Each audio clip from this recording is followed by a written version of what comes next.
So hi, this is Chris Theodore. It is August 29, 2024.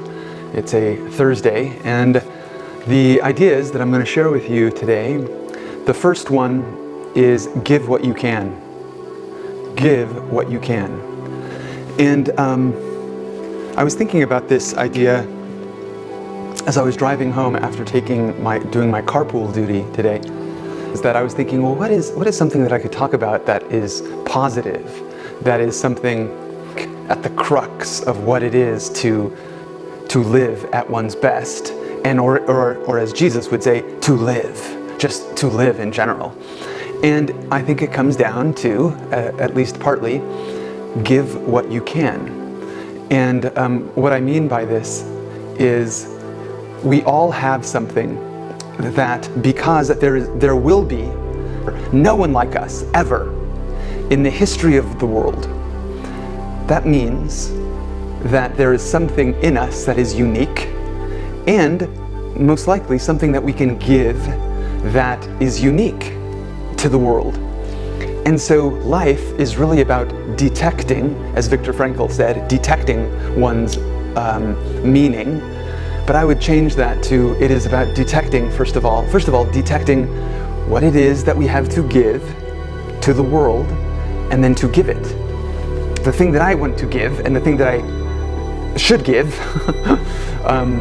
is inspiration and honesty, right? And sometimes it's easy to think, well, there's so many people who are honest or inspirational, what do I have to give? But that isn't it. That isn't the right mindset to have, because what the world definitely needs are people who are even trying to give what they can, what they believe is in their being, and what is their destiny to give. Secondly, the problem with CNN. So what is the problem with CNN? Certainly there are some good things with CNN, but I think one of the biggest problems with CNN is the fact that they seem to keep making the same mistake over and over again. An example of that is with Donald Trump. If you'll notice, they seem to frequently make his mistakes or crazy things that he says a news story. Like today I heard this commentator say, help me out here, Jill, help me out, tell us how we got here. And they were talking about something that so easily could have been ignored in terms of some stupid thing that he did or said. What they have not figured out yet is that he lives by sucking all of the attention out of our media system, so that people are talking about him, even people that hate him, or people that are indifferent or questioning who he is, they are talking about him. What the commentator really should have said when she was asked, hey, what's going on with this news item? She should have said, really, what the thing is, what's led us here is that our news model is based not on informing people of the most essential issues, but we're trying to sell advertising, and as a result, we go for the thing that is easiest to report on, but not necessarily, and almost certainly not the most important. I mean, honestly, do people in the United States, do they not care more about the things that are affecting them personally? Or at least, should they not be informed of those things? Of course. So the idea that and it isn't just CNN, a lot of organizations will blow up, will actually hurt our politics by reporting on things that really shouldn't be reported on, because it's just dumb. And it's not only dumb, but in comparison to the responsibility they have to talk about what matters, it's a real abdication of their responsibility. So, it's profit over responsibility. It's so clear that what would have been a really funny answer by that newscaster would have been something along the lines of an explanation as to how their news model actually works. Something saying like, oh no, this isn't really important, but it will help us because we're essentially focused on profit. We're not really interested in providing viewers and listeners an idea of the essential of what's going on. right? Okay, so moving on. The next topic I'm going to talk about is Norman Finklestein and the Holocaust. And what inspired this was I was listening to him today bat down all of these people trying to either catch him or criticize him or rebuke him. And I very much admire him. I don't need my notes to remind me of that fact. But let me share from my heart what I admire about him. I admire his courage, and as a student of the Holocaust myself, in that I've traveled to Auschwitz, I've traveled to Birkenau, and I walked through the concentration camps. I saw stacks of hair, including the little, cut off ponytails of little girls from Holland, and we know that they're from Holland because this whole transport in the Auschwitz museum showed also the baggages from the families and suitcases. So this part of history is actually really very much important to me as a sort of defining element of how evil man can be, and to watch out and to be vigilant constantly for any sort of incursion or repetition of some of the same twisted ideas and evils that led to the Holocaust. Because there was, as the scholars say, a twisted road to this horrible, horrible event. So the thing that I like about Norman Finklestein, and here's my dog Bernie, hopefully he won't bark too loudly, is his courage and his, he reminds me of a prophet in the Bible, in which what he says is despised by people because they do not want to hear it. And yet he's talking about things such as the responsibility of the government of Israel to do the right thing. And he's calling people, whether they're Christian or Muslim or Jewish, to see what has happened, what has really transpired in this area of the world, in Palestine and in Israel, and and he is uncompromising in his defense of the Palestinian people to be treated as human beings.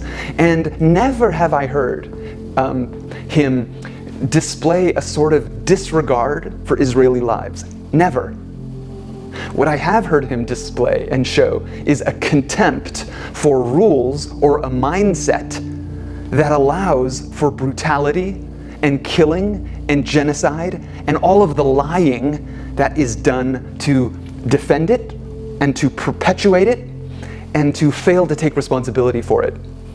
And he, to me, is wonderful in his defense as a Jew of the principles, right? It is beyond the Palestinian people, clearly. It is beyond the Israeli people, although that is the center, those are the players in which he talks about this moral unfolding and this immorality that has gone on. And but how he talks about, to me, this tragic history, he talks about it in a way that is applicable to just the general principles of morality, and so that is what I think about him as a person whose family was murdered in the Holocaust, to stand up and to defend the least of these, the Palestinians. And he speaks with such authority, and he speaks with such courage and unflinching disregard for lying, and with a sort of powerful righteousness that I can imagine Martin Luther King or Martin Luther or any person, Jewish, Muslim, Christian, Hindu, of any sort of background or religion, when that sort of truth force is emanating from him or her. That is what I hear when I hear him. Okay, final chapter. No, finally, possibly. Yeah, one more. The problem with Lex Fridman. Lex Fridman, first of all, I will say that there are many things about him as an example of what is possible to do with one's life, and he is an exemplar. There's many things in terms of his obvious work ethic that is admirable. Here's where I think there's a problem with him, and that is his giving of his platform to people such as Bill Ackman and Ivanka Trump, who one must ask, why? Why do these people, why are they on his show? Do they really need an additional platform to explain themselves? Or should Mr. Fridman give his platform to those that these two powerful people have perhaps wronged?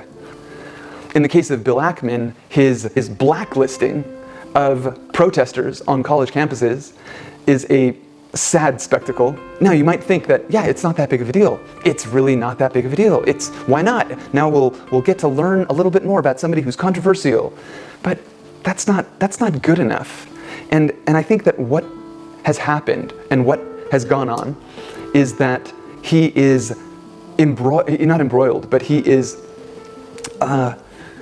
fascinated and enthralled. That's the word. He's enthralled with power and prestige. And it kind of reminds me of all the good things that Obama did.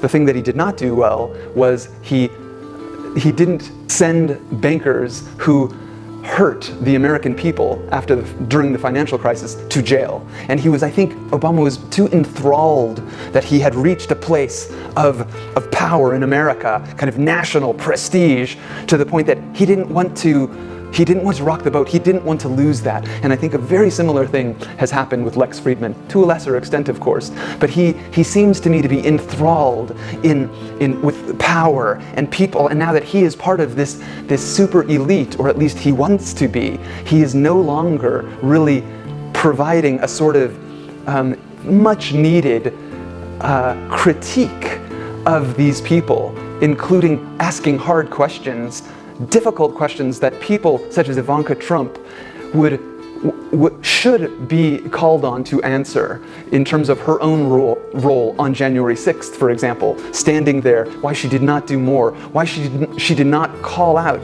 the former president when he did so many things that are dangerous to the democracy of the United States. So that is what I think, in a nutshell, is the problem with Lex Fridman. Not that he has not done things that are worthy of admiration. And that's it for now. Thanks for watching. See ya.